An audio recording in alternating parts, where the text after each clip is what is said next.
Bien, muy buenos días. Vamos a dar inicio a la segunda clase de la materia de computación. Bien. Perfecto, todos me escuchan normal, ¿no? No se olviden, cualquier pregunta que hagan la realizan por el chat mientras mi persona continúa avanzando. Bien.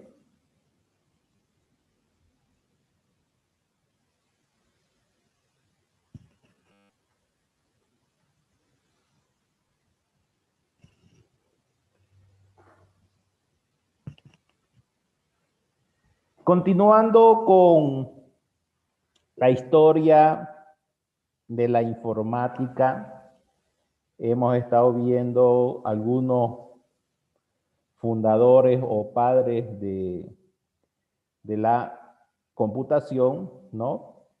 La anterior clase, resumiendo rápidamente, vimos las generaciones, cómo iban evolucionando en el tiempo, ¿no? A partir de qué año se consideró la primera generación, segunda, tercera, y cómo fue evolucionando la tecnología. También se vio una clasificación en base al tamaño de los ordenadores y capacidad, ¿no? De procesamiento de datos, que fueron las supercomputadoras, las mainframe, los minicomputadores, etcétera, etcétera. Para finalizar este tema de las diferentes clasificaciones de la evolución de la informática, entramos a esta última categoría, que son los dispositivos de cálculos que generaban métodos de cómputo para hacer operaciones básicas que luego fueron implementadas en los computadores. Empezamos a ver hoy día la clasificación según los métodos de cómputo o cálculo. ¿Cuáles fueron esos dispositivos, ¿no?, que resaltaron en la historia? Un dispositivo que aportó mucho a la evolución de la informática fue este dispositivo utilizado por los chinos, que es conocido con el nombre de ábaco, ¿no? Este dispositivo lo que hacía básicamente era realizar operaciones de suma, resta, división y multiplicación, y también realizar otras operaciones más complejas. Fíjense que este instrumento apareció, ¿no?, aproximadamente 6.500 años antes de Cristo. Quiere decir que en la antigüedad, fíjense, bastante antiguos, se utilizaban estos artefactos para hacer las operaciones, ¿no?, de suma, resta, multiplicación y división. En resumen, si volvemos a la antigüedad, no existían las famosas calculadoras, ¿no? Entonces, cuando tendrían que hacer operaciones de números grandes, ¿no?, 4.530 más tantos, entonces este dispositivo servía bastante de apoyo. Entonces, se consideró uno de los métodos de cómputo para hacer operaciones aritméticas básicas. Otro artefacto, ¿no?, que se consideró también para hacer operaciones de aritmética fue la pascalina, ¿no? Se relaciona con su nombre del creador, que es Blaise Pascal. Este dispositivo apareció en 1942, ¿no? Se caracterizaba porque mediante unas pequeñas tuercas y moviéndolo, me permitía asentar, ¿no?, ciertas cantidades grandes y luego poderlas hacer las operaciones de suma, resta, multiplicación y división con otras cantidades, ¿no? Interesante cómo este creador lo aplica en el trabajo donde él realizaba sus funciones, que era el de su padre, ¿no? Y con el tiempo de los años, él fue perfeccionándolo, ¿no? Vuelvo a recalcar, en ese tiempo no habían calculadoras donde ustedes colocaban la cantidad y directamente mostraban los resultados. Entonces, este dispositivo fue considerado también una máquina que se utilizaba para realizar las operaciones clásicas matemáticas aritméticas. Entonces, fue otro dispositivo que resaltó en la historia de la informática. En 1842, ¿no? Aparece un dispositivo, 1822, que ya se utilizaba este dispositivo para hacer cálculos logarítmicos, ¿no? Que era una máquina diferencial. Su creador fue Charles Babbage, ¿no?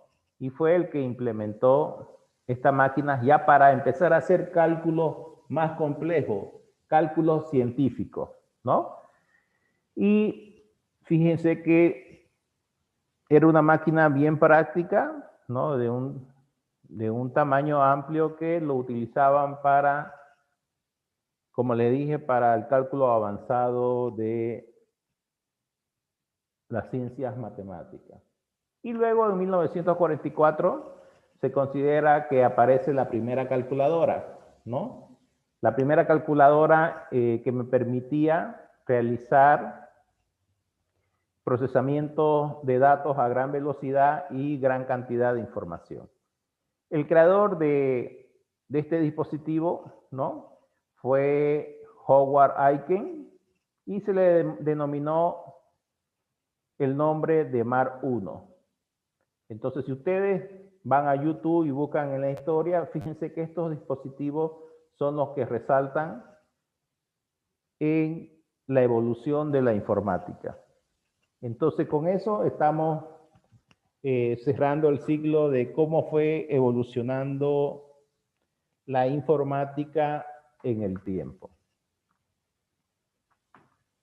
Bien, a continuación nos sumergimos ya a términos más prácticos en la realidad, ¿no? Y es identificar el término hardware, ¿no? Cuáles son los elementos que conforman y sus descripciones correspondientes. Fíjense que nosotros ya en la primera parte vimos la evolución de la computadora. Entonces vamos a entrar hoy día a ver lo que es hardware y los componentes que integran esa descripción. Bien. Primeramente, ¿cuál es la función principal, ¿no?, de un ordenador o computador? ¿Cuál es su función? ¿Qué papel cumple al ser utilizado por el usuario? ¿No? Entender que un computador, un ordenador en la actualidad se considera un equipo, ¿no?, electrónico, que puede ser una computadora personal, puede ser una tablet, puede ser un dispositivo móvil. La característica de estos dispositivos es que desde el mundo exterior se introducen datos, ¿no?, como entrada. Y lo que hace es realizar el proceso y la transformación de esos datos que ingresan para producir datos con valor para el usuario que se denominan información, ¿ya? Entonces, este dispositivo, su función principal es recibir datos, procesarlos, transformarlos y sacar información válida para el usuario. Esa es la característica de por qué utilizamos el computador. Ya, fíjense que aparte de almacenar información, los va a transformar y va a dar información valiosa para el usuario. Cuando hablamos nosotros de hardware, estamos hablando de la parte física que conforma el computador. Y el computador tiene una arquitectura, es decir, componentes que los integran, ¿no? Y se caracterizan de todo equipo de ordenadores. Fíjense que un computador, ¿no? Su estructura está descrita desde la siguiente forma. Ya bajando a un nivel de diseño o esquema, fíjense que aquí tenemos el computador, tenemos la entrada de datos. Esos valores que son introducidos, ¿no? Inicialmente son almacenados en una memoria. Dentro de la arquitectura del computador aparecen diferentes tipos de memoria, las memorias ROM, las memorias RAM, ¿no? Donde se almacenan los datos que son introducidos al computador. Luego que son introducidos, existe una unidad de control, que es la que me permite indicar cuál va a ser el orden de los procesos o cálculos a realizarse de la información introducida, y luego es enviada a la unidad aritmética lógica, ¿no? Que es donde se producen todos los cálculos de operaciones matemáticas y lógicas. Se transforman esos datos y luego el computador u ordenador realiza la salida de información, ¿ya? Entonces, la arquitectura de una computadora está conformada por la entrada de datos, ¿no? Está constituida la unidad central, ¿no? El del computador, que están subdivididos en memorias, unidad de control, unidad aritmética lógica y la salida de información o datos. Ahora, si nos enfocamos acá, ¿no? En lo que es la arquitectura interna del computador, existen unidades funcionales, ¿no? Que la vamos a ir conociendo más a detalle. Las unidades funcionales que conforman parte de un computador se dividen en unidades de entrada. Son aquellos dispositivos electrónicos que me permiten introducir datos. Las unidades de entrada transforman la información, ¿no? Los datos de entrada en señales binarias de pulsos eléctricos, ¿ya? Todos los datos que ustedes introducen al computador, fíjense que ya a nivel de lenguaje de máquina, ellos trabajan con señales binarias. Entonces, las unidades de entrada, ¿no? Se consideran aquellos dispositivos electrónicos que me permiten introducir información. Entre los dispositivos conocidos son el teclado, por ejemplo, de una computadora, ¿no? El teclado de una terminal de trabajo, un escáner, un lector de tarjeta de crédito, ¿no? Entonces son considerados como unidades de entrada. Las unidades de salida son aquellos dispositivos que me permiten sacar la información del computador. Una vez que son transformados, que son procesados, entonces estos dispositivos me permiten sacar la información al mundo exterior, ¿no? Se consideran como dispositivos donde se obtienen los resultados, ¿no? De los programas que ejecuta el computador. Ejemplo, una pantalla, un monitor, una impresora, ¿no? Un registro gráfico. Entonces son considerados como unidades de salida. Otras unidades que conforman el computador vendrían a ser las memorias, Las características de estas unidades son de que me permiten el almacenamiento temporal, ¿no? Dentro del computador. Entonces, básicamente, un ordenador está conformado por unidades de entrada, unidades de salida, ¿no? Los diferentes tipos de memoria. Entonces, cuando hablamos de memoria,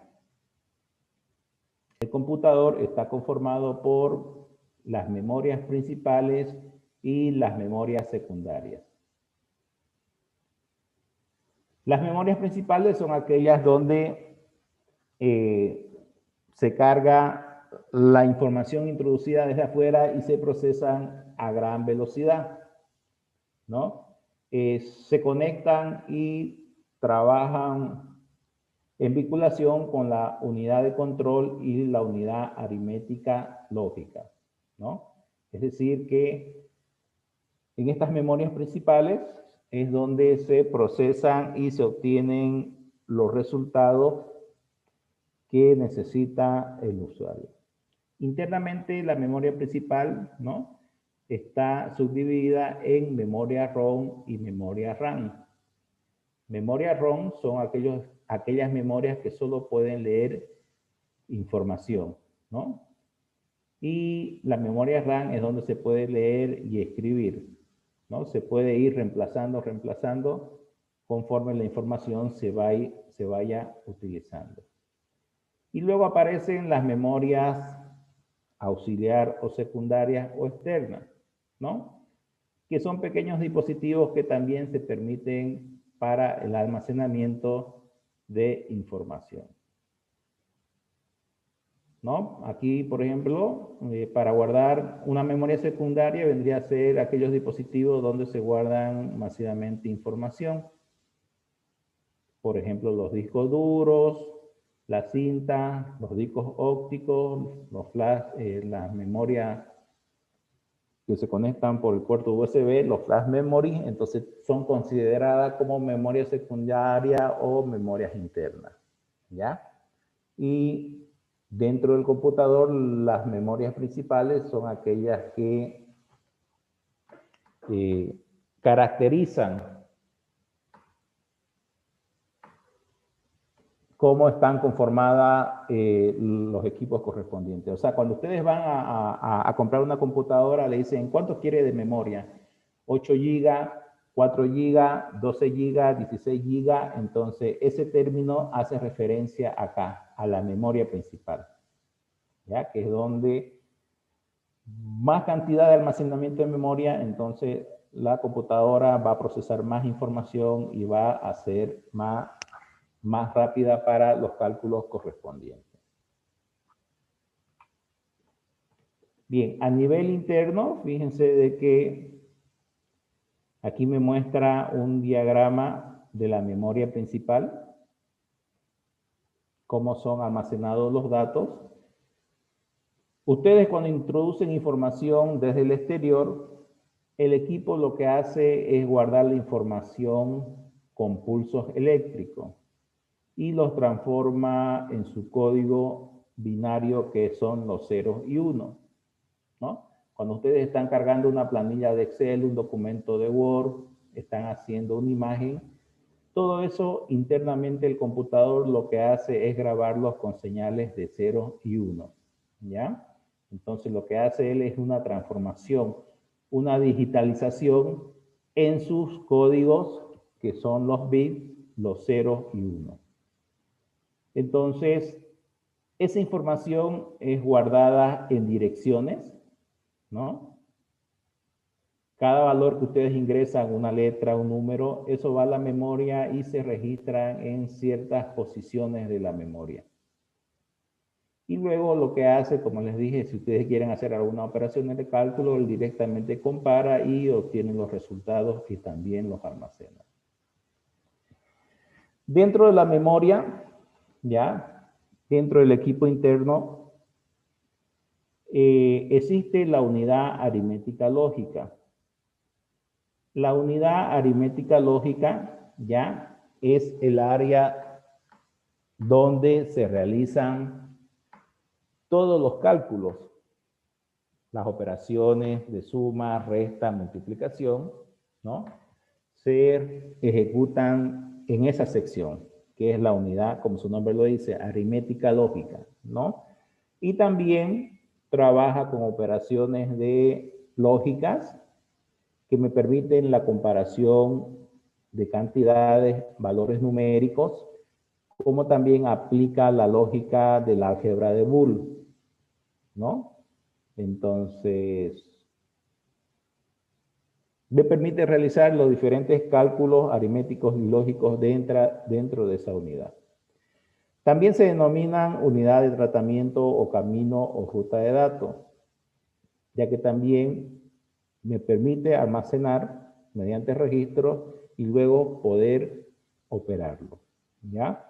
Entonces, dentro de lo que es la arquitectura de computador, resalta la memoria, que es donde se almacenan los datos, y resalta la unidad aritmética lógica, que es donde se hacen las operaciones de cálculo matemático lógico. La unidad de control. La unidad de control, ¿no?, que es un dispositivo que está dentro del computador, se caracteriza porque me permite controlar todas las señales y establecer el orden en que van a ser ejecutadas. La unidad de control detecta señales de estado procedentes de diferentes unidades, indicando situación o condición de funcionamiento, ¿no? Entonces, él es el que da las órdenes para indicar quiénes se ejecutan primero, ¿no?, y quiénes se ejecutan después. Trabaja con la memoria, ¿no?, y logra darle las instrucciones a realizar mediante códigos de operación.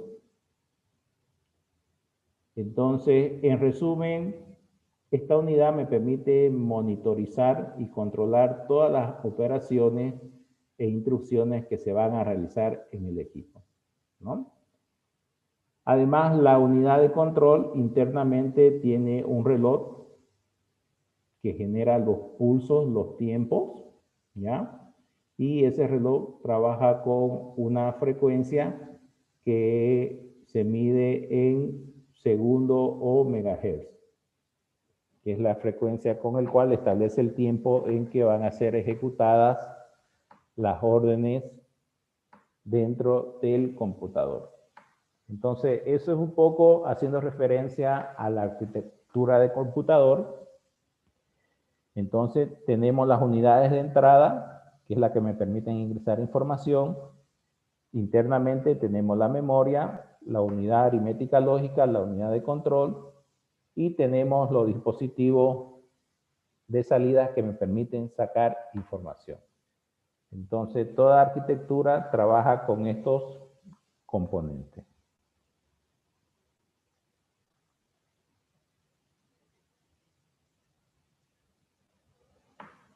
Bien, definición. ¿Qué es el hardware? ¿No? Si ustedes ven aquí la gráfica, fíjense que aparecen diferentes tipos de ordenadores, ¿no? Tenemos una portátil, una computadora personal, ¿no? Tenemos ciertos dispositivos que se utilizan para ingresar información. Entonces, el término hardware se refiere a todos los componentes físicos que conforman un ordenador o computador. Es decir, es todo lo que se puede tocar. Por ejemplo, un CPU, ¿no?, que aquí visualmente aparece, un mouse, un teclado, un monitor, disco duro, escáner, impresoras, altavoces, dispositivos móviles, las tablas. Entonces, cuando hablamos siempre el término de hardware, estamos hablando de la parte física.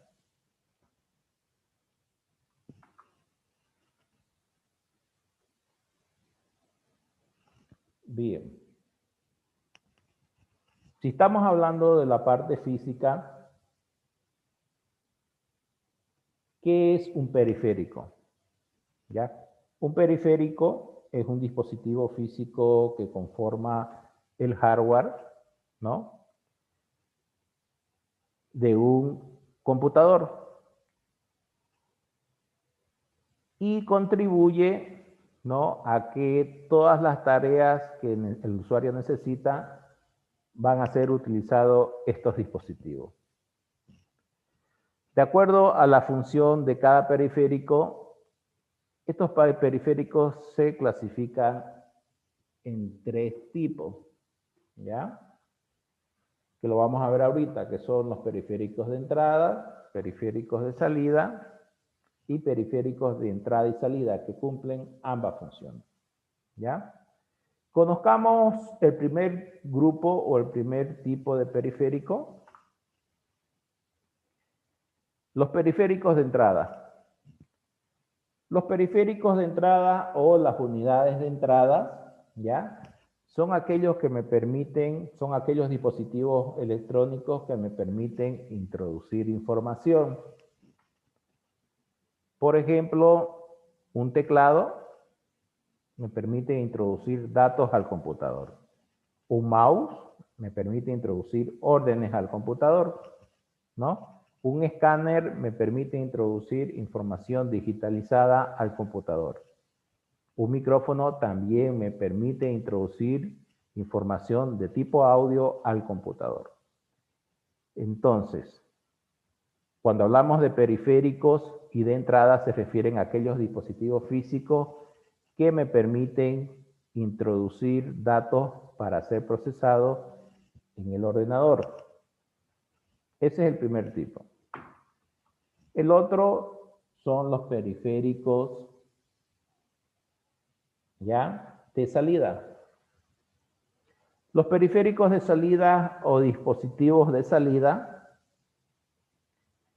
son aquellos recursos físicos que me permiten sacar información del ordenador hacia el exterior.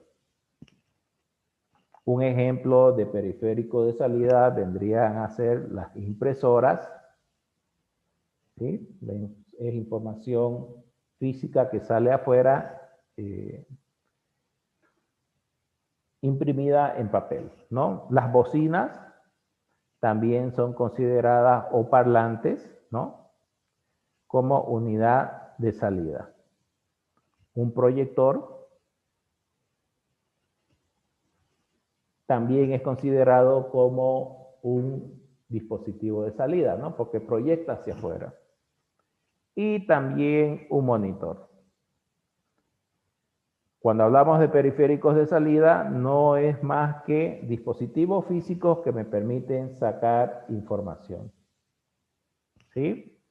Entonces, luego de ver un dispositivo de entrada que me permite meter información, aparecen los de salida que me permiten sacar información. Y el tercer tipo son los periféricos de entrada y salida, ¿no?, que justamente ahí son dispositivos que me permiten cumplir las dos funciones, ¿no? Por ejemplo, el flash memory, ¿no? El flash memory, o estas memorias pequeñitas que ustedes tienen, fíjense que ustedes lo meten a un equipo, introducen información, como también sacan información. Y eso se conecta mediante los puertos USB, ¿no? Entonces también existen los periféricos que cumplen ambas funciones.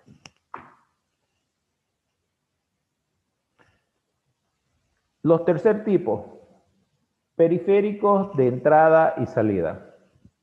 Los periféricos de entrada y salida cumplen ambas funciones, me permiten al equipo meter información y sacar información, ¿no?, como lo muestra la gráfica de acá.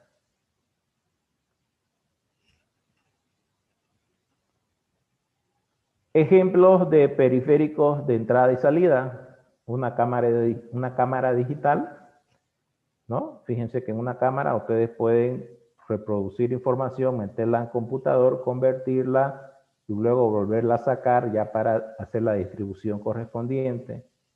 Una cámara de video, dispositivos de almacenamiento, los flash memories, un monitor que me permita introducir señales táctiles, perdón. Entonces son los monitores touch, ¿no? A la vez que muestra información, ustedes también pueden introducir información con la mano, ¿ya? Entonces, esos dispositivos son los que conforman los periféricos de entrada y salida, ¿ya? Entonces, cuando ustedes escuchen el término de hardware, asócienlo a lo físico y establezcan la clasificación, quiénes son de entrada, salidas y entradas y salidas, ¿ya? Bien, una vez haber definido lo que es el término hardware,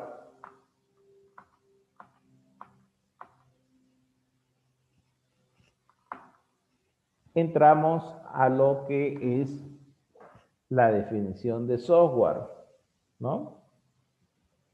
Entonces, vamos a ver qué es lo que se quiere interpretar por ese término, cómo se clasifican, ¿no? Las diferentes categorías y cómo nos vamos familiarizando, ¿ya? Entonces entramos al punto 3, lo que es la definición de software. Previo antes, fíjense que haciendo un resumen, ¿no? Hardware es la parte física, siempre que le quede claro lo que se puede tocar. De los dispositivos que conforman el computador, ¿no? Y justamente le decía que hay 3 tipos de periféricos.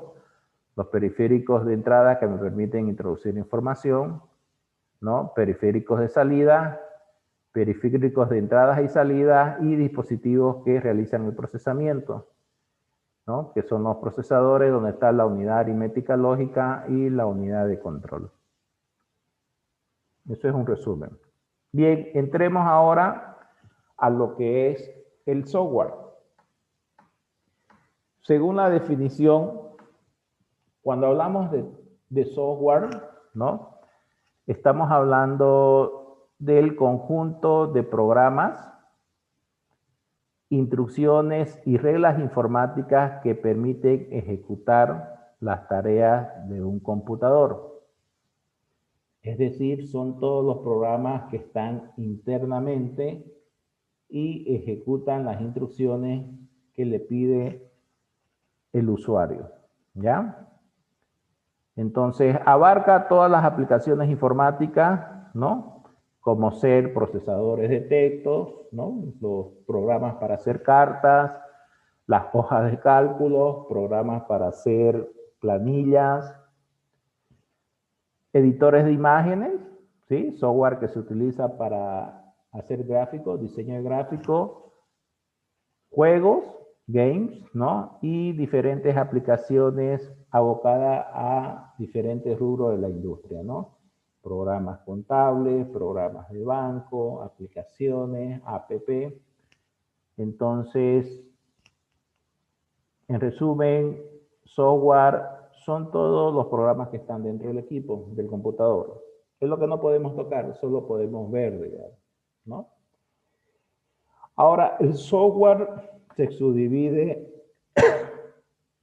según su uso en 3 categorías. Software o programa de aplicación, software de sistema y software de programación.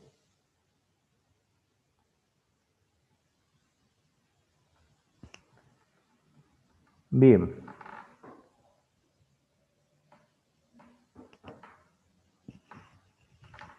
¿Qué son estas 3 categorías, ¿no? Que subdividen al software según el uso? Empecemos por los programas o software de aplicación.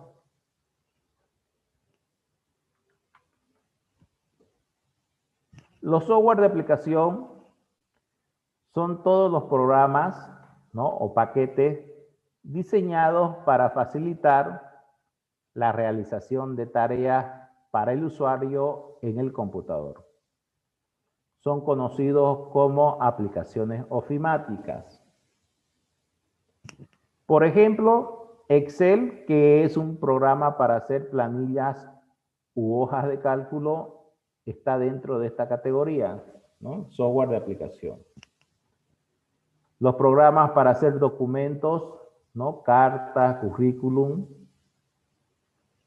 conocido como el producto Microsoft Word, también son parte de los software de aplicación, ¿no? Access, programa para hacer bases de datos, ¿no? Ya pequeños sistemas son considerados software de aplicación. Las presentaciones de PowerPoint, ¿sí?, son utilitarios que son utilizados como un software para la aplicación. Excel ya es un lenguaje de programación. En realidad siempre lo fue. De Excel 2003, 2007, 2010, 2000, todas las versiones siempre tuvo su entorno para programar, ¿no? Solo que ahora, como la mayoría lo utiliza y ve la importancia de Excel, bueno, ya oficialmente lo están declarando como un lenguaje de programación, ¿no?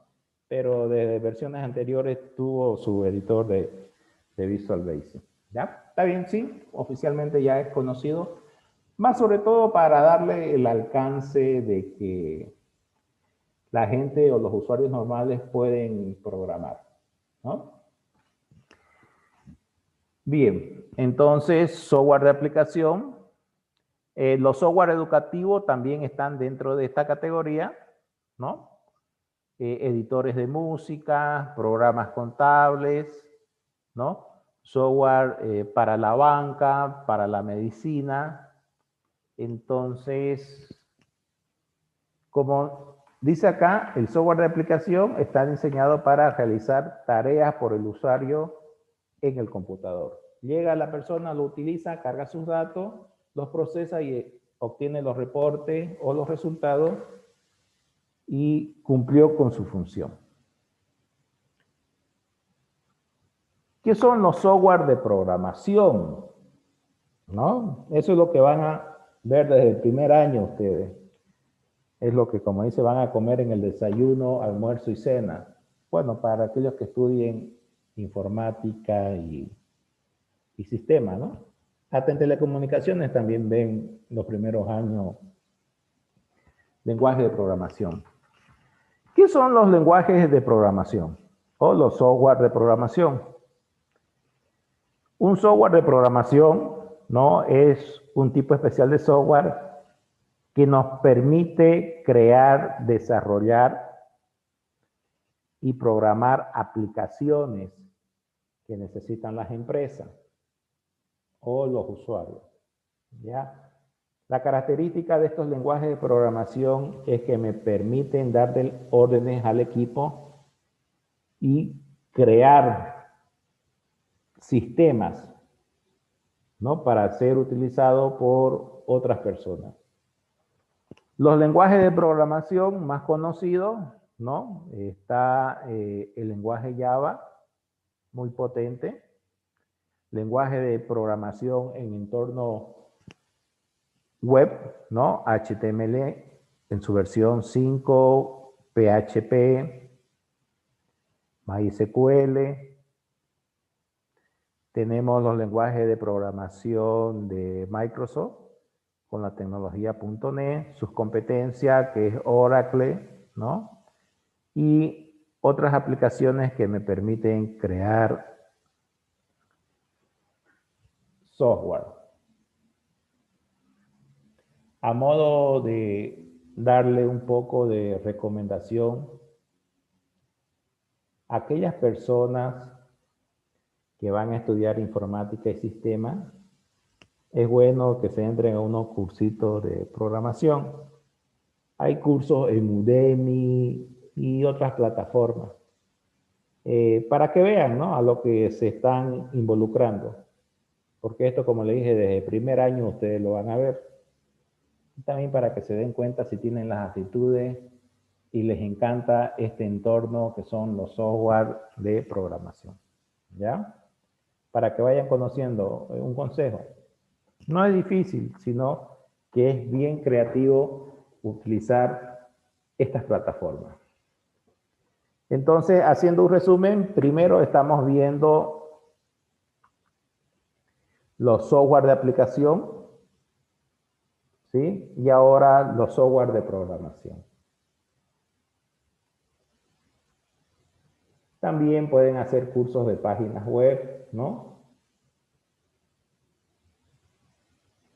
Ah, no, esto va a entrar a partir del primer año en adelante, ¿no? O sea, la pregunta me dice su compañero, pero ahora podemos tomar estos cursos. No, no es necesario. Estos cursos no entran al examen, son los conceptos que les estoy dando nada más, ¿ya? Entonces no es necesario que lo tomen ahorita, pero si ya prueban, vayanlo tomando como conocimiento general.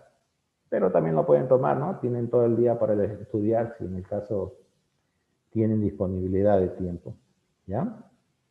Puede tomarlo después.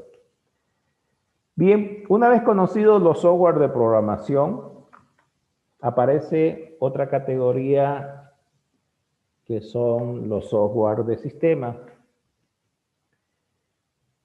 Los software de sistemas, o más conocido como los software de base, son los conjuntos de programas que utiliza el hardware para poder funcionar. Son los que sirven para interactuar con el sistema, ¿no? Y el resto de las aplicaciones y el hardware. Transfiriendo control sobre ello, además de dar soporte a otros programas y aplicaciones. Cuando hablamos nosotros de software de sistemas, estamos hablando de aquellos programas que me permiten controlar el equipo. ¿A cuáles estoy haciendo referencia? Cuando ustedes van y presionan el computador, le dicen encender o encienden su celular, fíjense que pum, aparece a cargarse, ¿no? Varias instrucciones y aparecen unas ventanitas. Eso es el software del sistema. Es el que me permite crear y controlar todo el hardware, ¿ya? Cuando hablamos de software de sistema, aparecen diferentes marcas o software ya diseñado, ¿no? Fíjense que a nivel de computadoras, el software que más predomina es el software de Bill Gates, ¿no? De Microsoft, que es Windows. Eso es a nivel de portátil y a nivel de computadoras personales. Pero así como hay un Windows que me permite trabajar en ciertos dispositivos físicos, también hay otros programas que me permiten controlar el hardware. Por ejemplo, la tecnología Mac, ¿no? La manzanita. Entonces, Mac es un fabricante de su sistema operativo, ¿no? Macintosh, o el de celular, ¿no? Que me permite controlar el hardware. Otros sistemas operativos conocidos, ¿no? En este conjunto vienen a ser el sistema operativo Symbian, ¿no? El Android, que es el más conocido en los celulares, eso es un sistema operativo. Sistema operativo Windows para dispositivos móviles, ¿no? Entonces, son programas que me permiten establecer el control del hardware y todos sus componentes, ¿ya? Y fíjense que aquí aparece un pequeño pingüino, que es el famoso sistema operativo gratuito, ¿ya? Estos sistemas operativos que están acá, en su mayoría, Para ser utilizado necesita que el usuario compre licencia, ¿no? Lo correcto es que si ustedes tienen una computadora con Windows, ustedes al momento de comprar pagan el hardware, el dispositivo físico, pero también tienen que pagar las autorizaciones para utilizar los programas, ¿no? Entonces, en otro país, ¿no? Usted tiene un equipo y si no tienen las licencias autorizadas, lo demandan y lo pueden meterle juicio, ¿no? Por no pagar. Entonces, ¿cuál es la diferencia con Linux? Linux es un sistema operativo gratuito, ¿no? Que son diseñados por comunidades de programadores y desarrolladores, pero la mentalidad es que no se tiene que pagar, ¿no? El conocimiento es libre, dice. No tenemos por qué pagar, entonces utilicen el software Linux, ¿ya? Estos sistemas operativos son bastante poderosos a nivel de servidores, ¿no? PHP, por ejemplo, es un lenguaje de programación que trabaja con este sistema operativo de la misma familia, ¿no? Entonces me permite interactuar, utilizar sus recursos con un costo cero, ¿ya? Entonces vayan familiarizándose, terminó Windows, terminó Linux, terminó Android, terminó Mac, ¿no? Son sistemas que pertenecen al conjunto de software de base. Bien, una vez que definimos estas tres categorías, ¿no?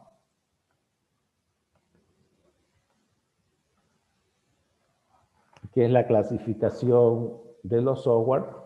Vuelvo a repetir, hoy día explicamos cómo son los software de aplicación, software de sistema, software de programación, ¿ya?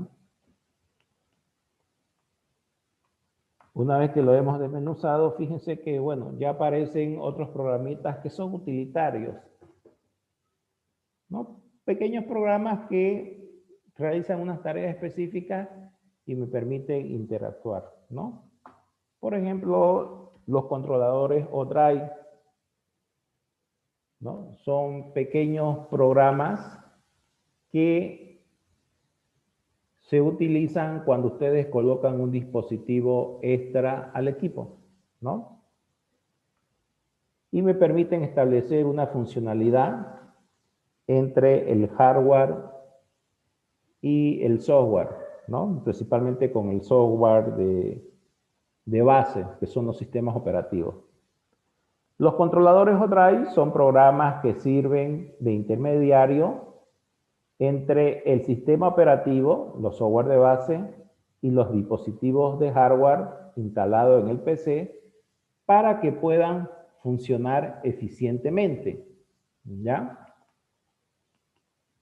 Los controladores suelen ir actualizándose, ¿no? No es algo no es algo fijo.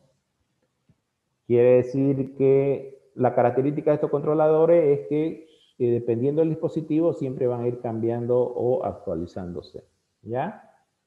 Cuando yo utilizo estos controladores, fíjense que cuando ustedes, por ejemplo, formatean todo el equipo y vuelven a instalar, entonces los programas le empiezan a pedir los controladores de diferentes partes del computador, ¿no? De la tarjeta gráfica, del Wi-Fi, del módem, ¿no? Entonces, para que puedan funcionar bien, entonces aparecen estos controladores o pequeños programitas que normalmente vienen con un CD cuando ustedes adquieren el dispositivo, ¿no? Son necesarios para que funcionen, por ejemplo, los dispositivos que se conectan, como las impresoras, escáner, tarjetas gráficas, tarjetas de sonido, tarjeta de red, la tarjeta base principal, ¿no? También conocida como la tarjeta madre, parlantes, unidades ópticas.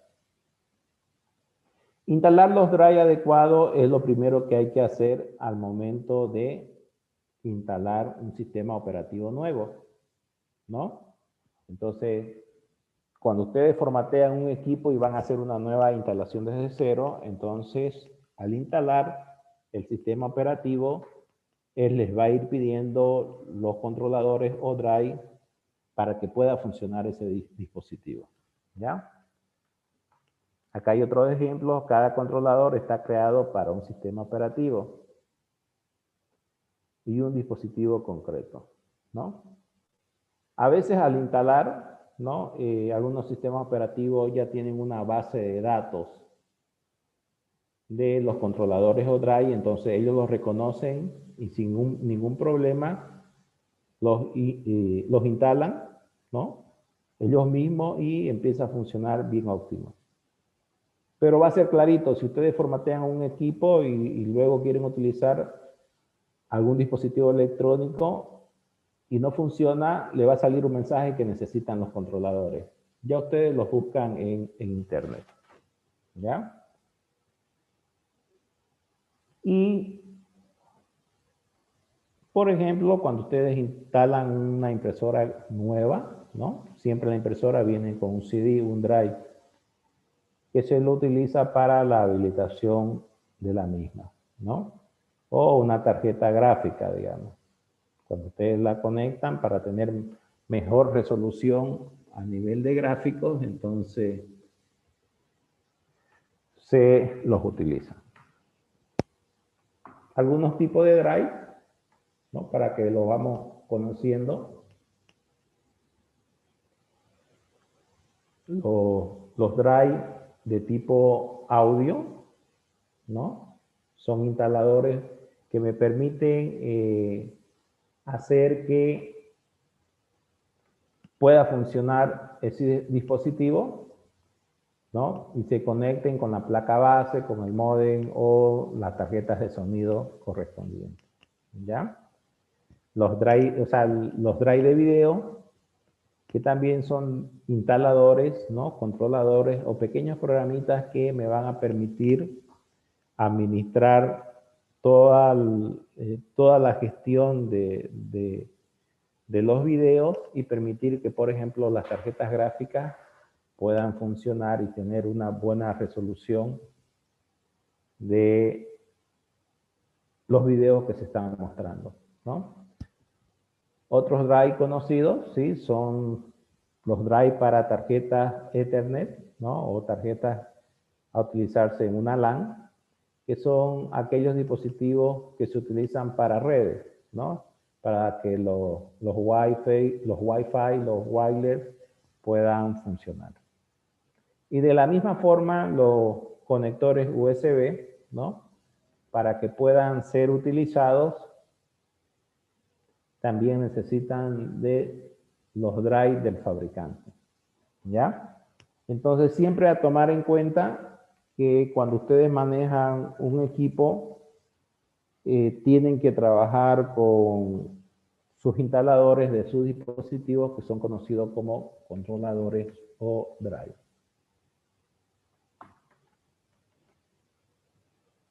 Bien, luego de ver la clasificación de los software, que son los software de base de aplicación, ¿no? Y de programación, entramos ya a lo que son los virus informáticos, ¿no? No me digan que van a estudiar informática o sistema para crear virus, ¿no? Nunca falta uno por ahí, ¿no? Primero, empecemos definiendo qué es un virus y lo adecuamos a nuestro contexto, ¿no? Un virus informático. Los virus informáticos son considerados programas maliciosos, ¿no? Que también se lo denomina malware. Son programas cuya función es alterar el funcionamiento del computador, ¿ya? Y se replican, es decir, infectan archivos del sistema con la intención de modificarlos o dañarlos. Y en la actualidad hay bastante, ¿no? La infección de estos virus consiste en incrustar un código en el computador malicioso y a partir de ese momento ya el equipo está infectado y se considera una fuente de infección para poder contagiar a otros equipos, ya sea por el internet, ¿no? Por la red interna de la empresa o cuando ustedes colocan los flash memories para transferir información. Si la máquina está infectada, entonces va a lograr infectar a los otros equipos que esté utilizando alguna unidad de traspaso de información, ¿ya? Y justamente para poder contrarrestar estos virus informáticos aparecen los antivirus, ¿ya? Pero, bueno, si nos vamos al origen, los virus informáticos son creados por programadores, ¿ya? Hay gente bien maliciosa que empieza a crear los virus con la finalidad de que puedan dañar, ¿no? Y, por ejemplo, para crear virus, bueno, una forma es manejando eficientemente los lenguajes de programación. Los lenguajes de programación me permiten interactuar con la parte física del computador, con la memoria, con los otros equipos, ¿no? A nivel de lenguaje de máquina, y si una persona tiene los conocimientos, puede desarrollar virus, ¿no? Dañinos y crearlos. Son muy nocivos y algunos contienen una carga dañina. Y obviamente tienen distintos objetivos. Desde una simple broma hasta realizar daños importantes en los sistemas, ¿no? Como el borrado de información o bloquear toda la conexión informática a nivel de redes, ¿ya? Entonces, a eso se refiere con la definición de lo que son los virus informáticos. Bien, jóvenes, entonces tienen ya una nueva área para aprender, que es el software, también el hardware, y poder avanzar en sus conocimientos. A ver, ¿algunas preguntas?